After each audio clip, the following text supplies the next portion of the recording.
النهارده هناخد جوله اكل ليليه. ده يعني فلفل. انا اول مره اجرب السوشي الصراحه. بس كده فينا بقى نكتشف اكل الشوارع النهارده باذن الله. تعالوا بقى هنشوفوا لاول مره طريقه المشبك وهي تتعمل. ايه الحلاوه دي؟ اليوم طويل ولسه عايزين بقى ناكل ونجرب حاجات ياما النهارده. انا قضيت يوم النهارده. من اجمل الاكل اللي تاكله في الاكل السوري الشاورما. الله عليك يا شيخ. ايه الحلاوه دي؟ ما هذا الاكل السوري، ما هذا الاكل السوري.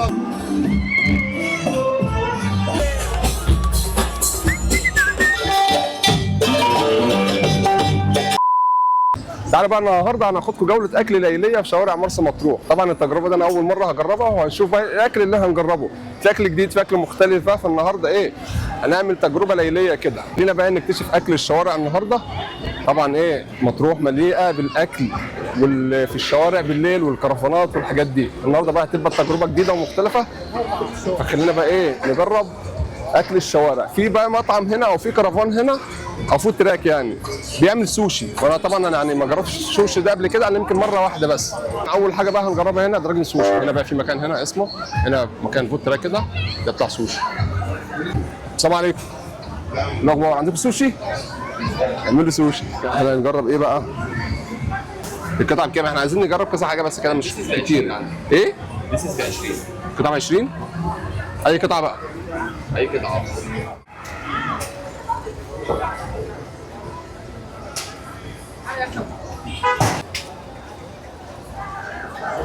خلينا بقى نجهز بقى السوشي. بسم الله.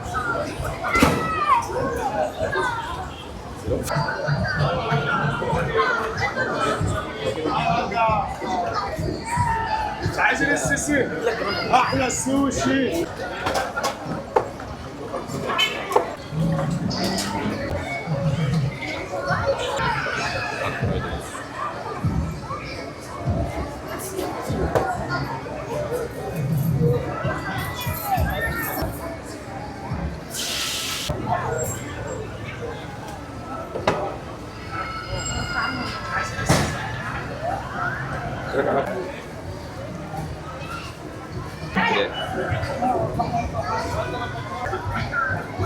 كده يبقى طبق السوشي بتاعنا جاهز. خلينا بقى نجرب اول تجربه للسوشي في الشارع هنا.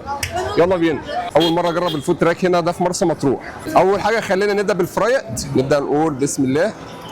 وانا مش عارف السك ده بقى مش بعرف اكل بقى قد كده. دي كده شكلها. نقول بسم الله.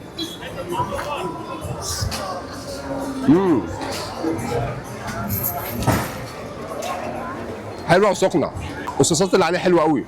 خلينا بقى نجرب اللي هو محشي كابوريا. بسم الله. مش عارف، ما بعرفش امسكها. شايفين ده كده؟ نقول بسم الله. انا اول مره اجرب السوشي الصراحه. بالنسبه لي اول مره اجرب السوشي فتجربه حلوه، تجربه مختلفه دي بقى من ايد الشيف نفسه بقى، هو عاملها خصوصي دي. طبعا. بسم الله.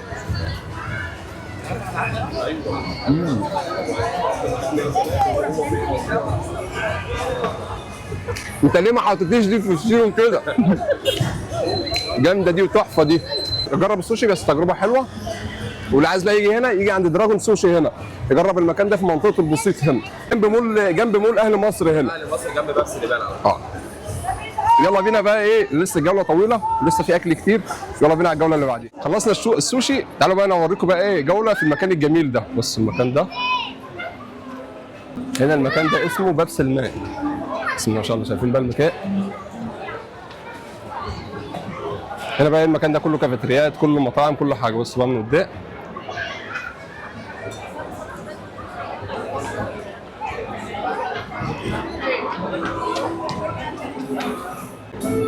المكان هنا تحفه يا جدعان، تحفه. حلو قوي بقى وموسيقى شغاله.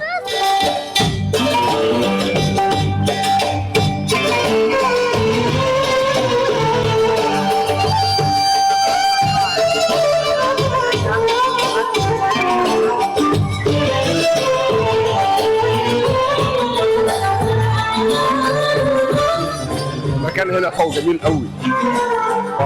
ايه رايك في المكان؟ ايه رايك في المكان هنا؟ مكان تحفه هنا. بصوا بقى المكان. المكان هنا اسمه باب سليمان. شايفين المكان عامل ازاي؟ بقى ايه ناخد جوله الاكل بقى، نكمل جوله الاكل بتاعت النهارده. اليوم طويل ولسه ايه عايزين بقى ناكل ونجرب حاجات ياما النهارده. تعالوا بقى ايه نجرب هنا بيت العز. شوف بقى ايه، بص ده في الشارع اهوت، نطلب من بيت العز الاكل السوري. ده هنا المنيو بتاعه كل حاجه هنا. ده مطعم سوري نجربه. احنا بقى النهارده هنجرب بيت العز. فاحنا جربنا من عند قبل كده الشاورما السوري، جربنا الفراخ المشويه او الفراخ الشوايه. فانا الصراحه انا عايز اجرب من عند هنا بيت العز الماريه. مش عارف بقى ايه، نشوف بقى الماريه ونطلب الماريه عندهم. خلاص كده طلبنا الماريه، طلبنا واحد ماريه فراخ شاورما فراخ، طلبنا واحد ماريه شاورما فراخ. اللهم صل على النبي. الله ينور يا شيخ. تسلم ايديك. يا سلام.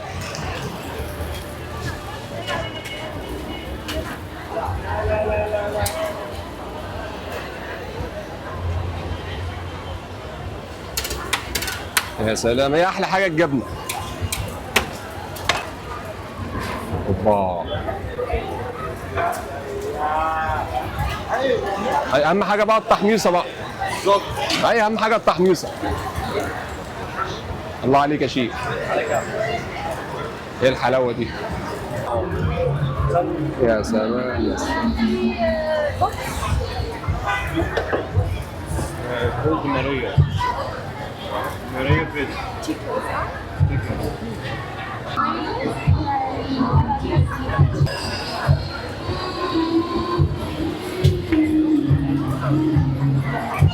يا سلام يا سلام يا سلام.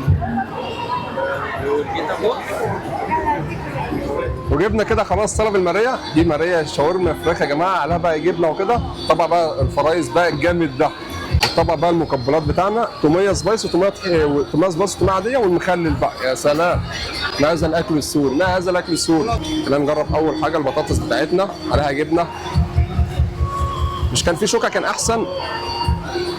للاسف ما فيش شوكه هنا. حلوه. المفروض يبقى في شوكه هنا بس عادي. جبنه تحفه قوي. تعالى نجرب هنا الماريه بقى. نخش بقى على طبق الماريه. ماريه فراخ بقى عليها جبنه، عليها جميع الصوصات. قول بسم الله.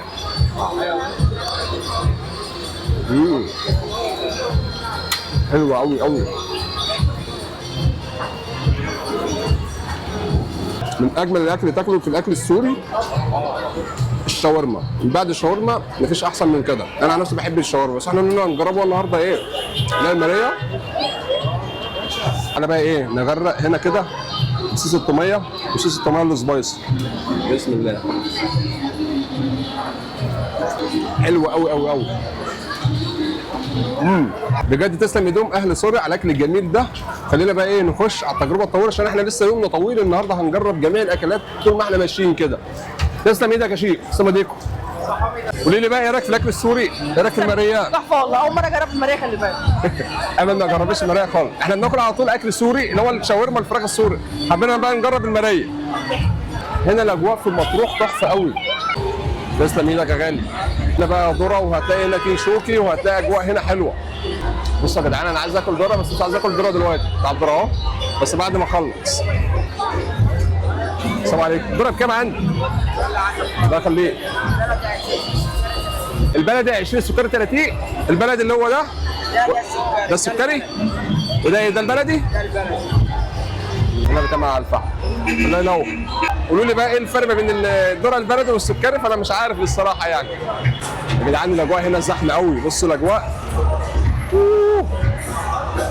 تعالوا بقى نخش المكان اللي جوه ده نكتشف ونشوف فيه ايه جوه.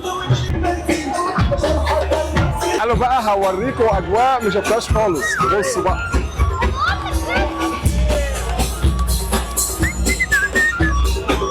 ايه يا جدعان؟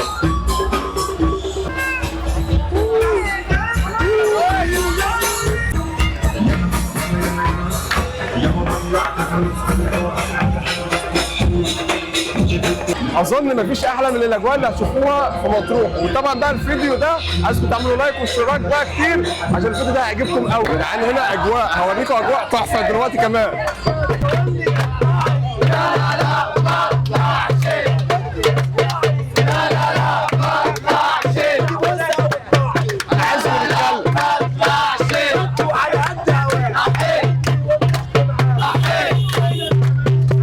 اجواء مش هتشوفوها الا هنا في مصر. هنا في مصر الفرحه والجمال والحلاوه كلها. تشوف بقى اللي بيغني، هتشوف بقى اللي بيرقص، هتشوف يعني كل حاجه. ممكن تشوف كمان اللي بيعيط، بس ممكن يكون بيعيط من كتر الفرحه مش بيعيط حزين، بيعيط من كتر الفرحه. تعالوا بقى ايه نجرب هنا كبده الفلاح. بس بقى ياكل كبده والصدق عند كبده الفلاح. اعمل ايه؟ واحد كبده واحد صدق. طلبنا نخش بقى ايه، شوف الراجل وهو بيعمل كده. السلام عليكم. بس كده. ايوه بقى على الاجواء بقى.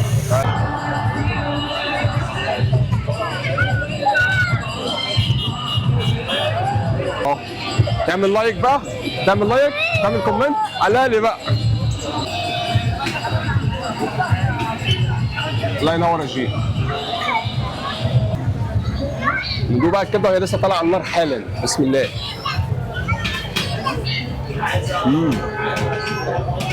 تسلم ايديكم. سخنه يا جدعان. وصل بقى سندوتشات الكبده. نجرب بقى الكبده والصدق. نزلة الليمون كده. يا سلام. الكبده الاسكندراني على ابوه. كبده يعني فلفل. حراق قوي. طبعا ايه نجرب الصدق المشوي. ده صدق مشوي ده. قول بسم الله. حلو قوي الصدق المشوي.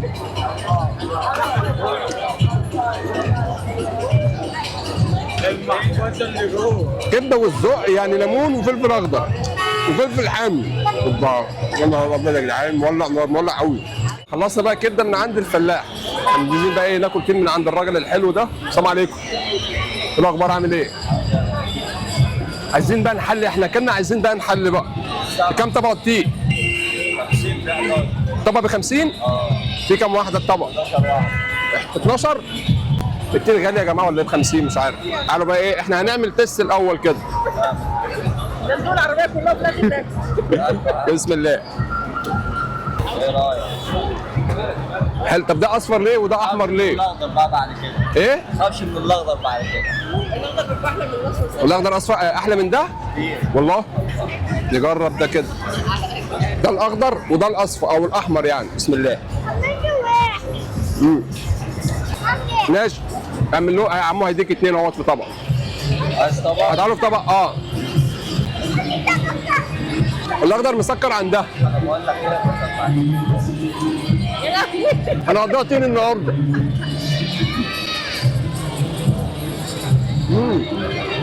خلاص يا عم. طعمه جميل والله العظيم الاخضر ده. ما تنسوش بقى تشتروا من عند الراجل ده جميل. اسمك ايه؟ اسلام. هنا قدام كبده الفلاح على طول. حبيبي يلا بينا ايه عايزين بقى نشربوا اي حاجه كده. احنا النهارده كنا عايزين نشربه. اللي وراه ده اسمه طفطف. ياخد بقى الناس من هنا كده ويفضل يمشيهم على كورنيش مطروح.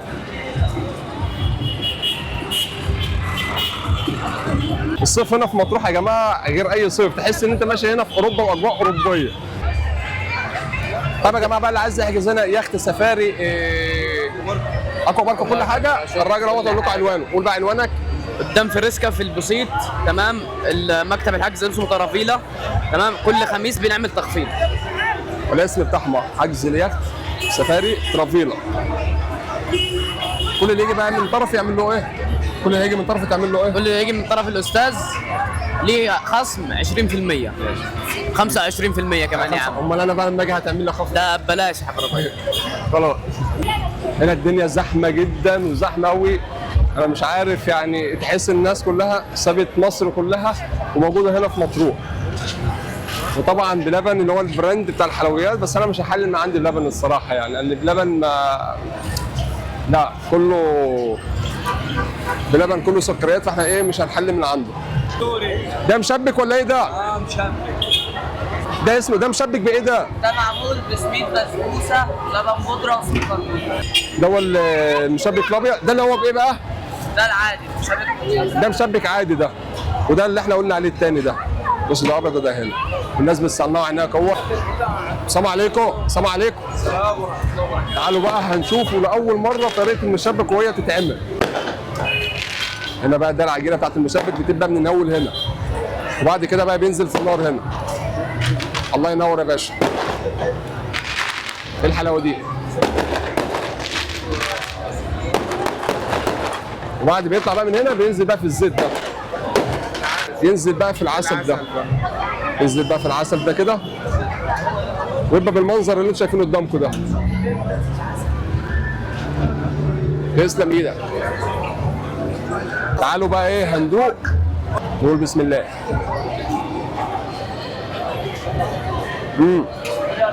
حلو والله، وخفيف، حلو وخفيف كده، مش اللي هو بيبقى ناشف كده وبيلسق. لا والله العظيم حلو وخفيف كده. تسلم ايديكم والله العظيم، طعمه حلو. تسلم ايديكم. عنواننا مطروح، الليجو على الكورنيش، سلطانه. انا ما دقتش المشبك الابيض، انا دقت اللي هو ده. خلينا ندوق الابيض.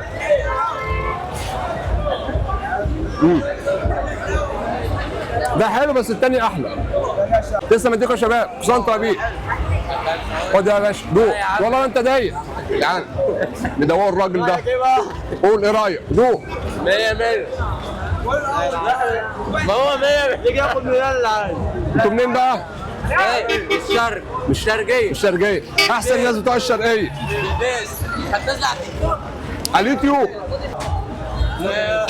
ماشي يا مستر. سبسكرايب بقى، اللي معاه تليفون يطلع تليفونك. لا تمام مستنيين الفيديو وباذن الله نخلي الشرقيه كلها لايكات بقى.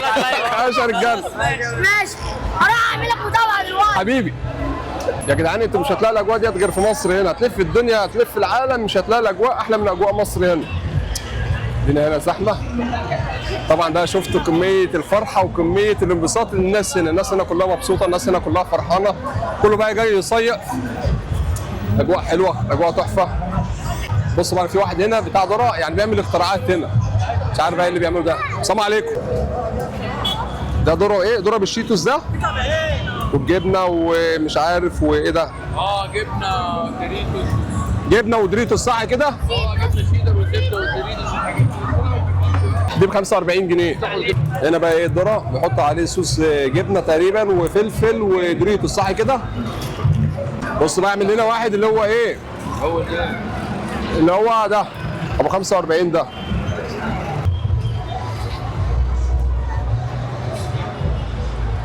دوق بقى وقول رايك. هيبقى هو الراجل ده ايه؟ هيدوق عشان نطلب ولا لا؟ ما شاء الله جميل. والله ولا مجامله؟ جميل. يعني نطلب منه ولا ما نطلبش؟ نطلب منه. بصوا بقى هو هنا بيجهزوا بقى كده، بيجهزوا بقى على الزبده هنا كده. وبيطبخوا هنا على البخار صح كده؟ تنزل عليه بالبهارات بقى. انا عايزك بقى تظبط الصوص بقى عليه والزبده، اهم حاجه الزبده. دي الزبده بقى يا سيدي، يا سيدي يا سلام. أيوة. بعد كده هينزل بقى في العلبه الحلوه دي يا سيدي. ايوه بس يا سلام يا سلام. تسلم ايدك.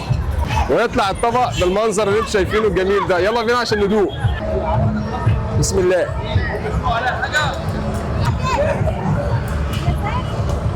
والله العظيم اختراع حلو قوي، تحفه، جامد قوي قوي. ايه؟ حاجه جديده كده انت تاكل. يعني انا عن نفسي انا اول مره اجربه. الراجل ده مدلع الذره هنا، حاطط زبده صوص شيدر، مش عارف صوصات ايه تاني، ملح وفلفل وجبنه شيدر وزبده، دلعه. تسلم ايدك والله العظيم بجد، مش مجامله. هو انا اول مره اجربه وعجبني، لما نخش اي حاجه. دي بقى طلعها انا كده ايه؟ اللي عايز يجي ياكل بقى الذره ده قدام بازوكا. انت اسمك ايه؟ ابو احمد. انت مكانك ده؟ ايوه ولا متنقل؟ مكان هنا الساعه. هو مكانه هنا قدام مطعم بازوكا هنا على كورنيش مطروح. هنا احلى ذره هتاكلوه في حياتكم هنا. الله يبارك لك، فرصه سعيده. تسلم ايدك حبيبي، الله يخليك. بص بقى بالمناسبه في هنا واحد بتاع سوشي كمان هنا جنبه. انا لسه مجرب السوشي الصراحه اهوت، بيعمل سوشي هنا. اللي اسمها ايه؟ الشيف جابر والشيف اسامه. الشيف جابر والشيف اسامه. ديت العربيه بتاعته الصغيره ديت بقى هنا على كورنيش برضه، مكانه جنب ابو احمد هنا، مكانه ده ورا بازوكا. الله ينور. بص ده ايه السوشي بتاعه على السوشي حبيبي يا غالي. يلا شكرا. بصوا بقى يا جماعه صراحه مش قادر يعني، انا اكلت عايزين نشرب بقى، وهنحل نشرب من عند الراجل ده. السلام عليكم، ايه الاخبار؟ عامل ايه؟ بص بقى الراجل، انت عندك عصير ايه؟ كل الاطعمه موجوده، بس المتوفر حاليا توت، ريد بول، ليمون، نعناع. اسعارنا جميله ولذيذه، تبدا من 25. مش هتلاقيها في كورنيش مطروح كله. مكاننا قدام بازوكا نيو سلطانه. الله ينور. سموذي الزوز. طب انت هتدوقنا ايه؟ احنا هندوقك مثلا، هدوقك التوت. هو دول ايه؟ توت وليمون وايه؟ توت وليمون وريد بول. هات الثلاثه. دوقنا الثلاثه. بكام وبكام وبكام؟ 25 35 40. احجام يعني؟ خليها 25 عشان انا مش قادر الصراحه، انا من الصبح قاعد باكل وبشرب. ده ايه ده بقى؟ ده الريد بول. ده الريد بول ده؟ ده الريد بول. اول مره هنجرب عصير ريد بول. انا بشرب ريد بول اللي هو المشروب الريد بول بتاع لا الطاقه. لا واو، بس ده سموزي مثلج. ده ليمون، ده ليمون نعناع، حاجه فريش كده ولذيذ. الله ينور. ماشي. ده الليمون وده الريد بول صح؟ ده التوت. وده التوت. احنا هنجرب بقى الثلاثه كله. ده كده شكل التوت. ندوق بسم الله. اخر لقطه هتعملها تختم معايا انا. طب والله العظيم حلوه. كام ده؟ 25؟ 25 بس. والله العظيم تحفه، واحسن من اماكن كتير في الكافيتريات، واعلى كمان الاسعار اعلى في الكافيتريات. هنا 25. هنجرب بقى. ده اللي هو الليمون صح؟ ده ليمون نعناع. ده ليمون. انا سايب الريد بول في الاخر. بسم الله.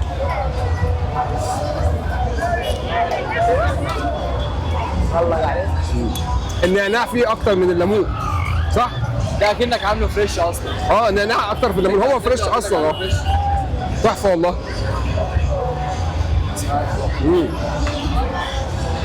بس انا عايز بس اقطع معاه. تعال نجرب بقى اللي هو الريد بول ده، حاجه اختراع جديد. ده عصير ريد بول. بسم الله.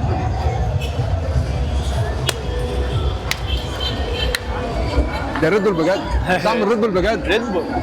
ده طعم الريد بول بجد. بس بقى انا حابب بس اقول حاجه واحده بس. الناس دي ناس محترمه، هم عدوا، هم اصلا ما قالوش احنا هنصور، دخلوا المكان مكانهم، الحاجه بتاعتهم، قالوا رايهم بكل امانه. انا ولا قلت لهم اي حاجه ولا اي حاجه. طبعا في ناس كتير عارفه مين زياد اسامه، وناس كتير متابعاني، وانتوا عارفين ان بتاع عقارات، بس المكان ده بتاعي طبعا، انتوا عارفين الكلام ده. اسمه ايه المكان ده بقى؟ انا مسميه تشيرز، اصلا ده براند بتاعي. تشيرز. عايز بقى يجرب يجي يجرب هنا، بس اللي بيحب الريد بول هتطلب الريد بول اكنك بص يا جدعان، الريد بول ده برضه عشان يبقى كله فاهمه حاجه غير مضره، يعني اي طفل يجي يشربه عادي. وفريش على فكره. يعني حاجه تحفه وطعمه تحفه وسعره لا يذكر بامانه. 25 انا عامله والله العظيم لاجل الناس، يعني المكنه دي انا عاملها لاجل الناس والله.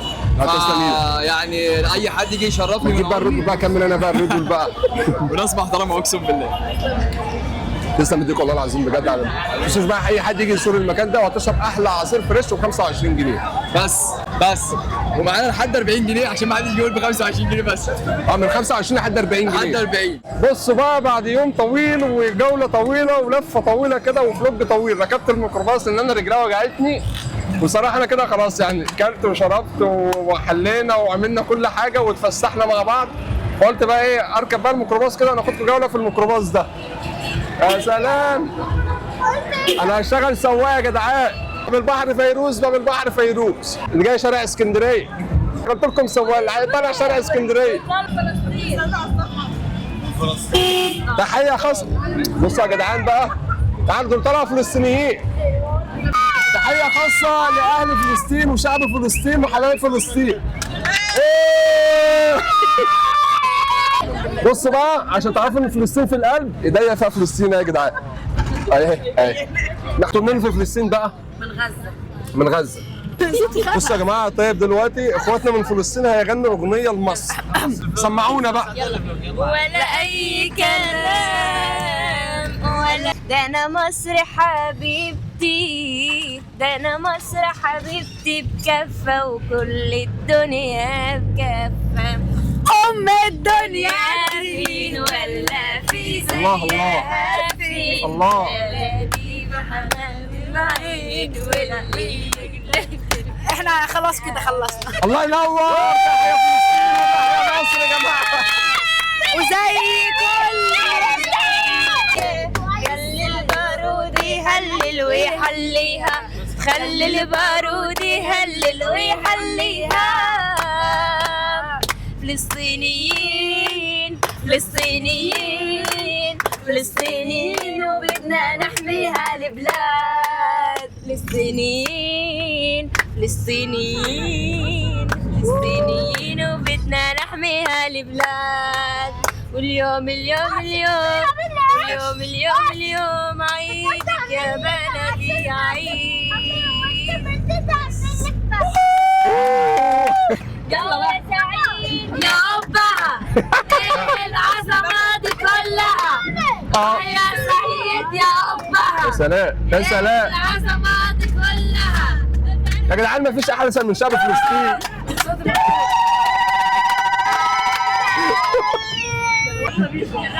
فرصة سعيدة أهل فلسطين. شكرا شكرا شكرا، فرصة سعيدة ونورتونا وشرفتونا ببلدكم الثانية مصر. وتحية خاصة لأهل فلسطين يا جماعة. وبس كده يا جماعة، كده خلاص نقدر نقول الفلوج بتاعنا النهارده خلص. كان يوم طويل وكان يوم عريض بقى، وكان مليء بالمفاجآت ومليء بالأكل والمشروبات. وطبعا تحية خاصة لأهل فلسطين وشعب فلسطين حبايبنا اللي نورونا هنا في مصر. وبس كده مش عارف اقدر اقول لكم ايه تاني، لان انا خلاص انا تعبت النهارده وكان يوم طويل. ما تنسوش بقى تعملوا لايك واشتراك وكومنت واكتبوا لي ايه رايكم في الفلوج بتاع النهارده. وانا حاسس ان هو كان فلوج حلو. لو عجبكم الفلوج انزلوا اكتبوا لي في الكومنتات ايوه يا سعيد عجبنا، عشان اتاكد اكتر. لو عايزين فلوجات من دي كتير وجولات اكل ليا كتير اكتبوا لي حالا في الكومنتات. اشوفكم على خير في فيديو جديد. نقول لكم يلا سلام.